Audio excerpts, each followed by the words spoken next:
ज्ञानवापी मस्जिद बहुत पुरानी रही है और ये भारतीय जनता पार्टी की जानबूझ करके साजिश है। भारतीय जनता पार्टी के ये इंडिविजिबल मित्र हैं जो समय समय पर निकल करके आते हैं। भारतीय जनता पार्टी के इशारे पे ही ये अदृश्य इनके सहयोगी हैं जो निकल करके आते हैं और जानबूझ करके नफ़रत के बीज डालते हैं।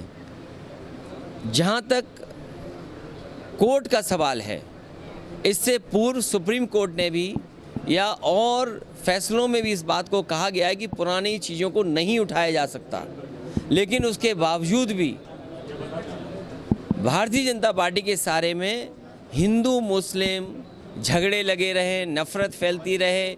जो बुनियादी सवाल हैं उन पर चर्चा ना हो, महंगाई पे चर्चा ना हो, डीजल की महंगाई पे चर्चा ना हो, पेट्रोल की कीमतें बढ़ रही उसकी पे चर्चा ना हो, स्टील महंगी हो गई उस पर चर्चा ना हो, सीमेंट महंगा हो गया उस पर चर्चा ना हो, कड़वा तेल महंगा हो गया उस पर चर्चा ना हो। इसलिए जानबूझ करके भारतीय जनता पार्टी की इस तरह का काम करती है। उन्हीं के सहारे पर इस तरह के सवाल उठाए जाते हैं और जब ये सवाल उठाए जाते हैं कहीं ना कहीं आप देखना कुछ ना कुछ खरीदी जा रही चीज़ें, कुछ ना कुछ बिक रही हैं। अभी तक तो भारतीय जनता पार्टी कहती थी 1 नेशन 1 राशन।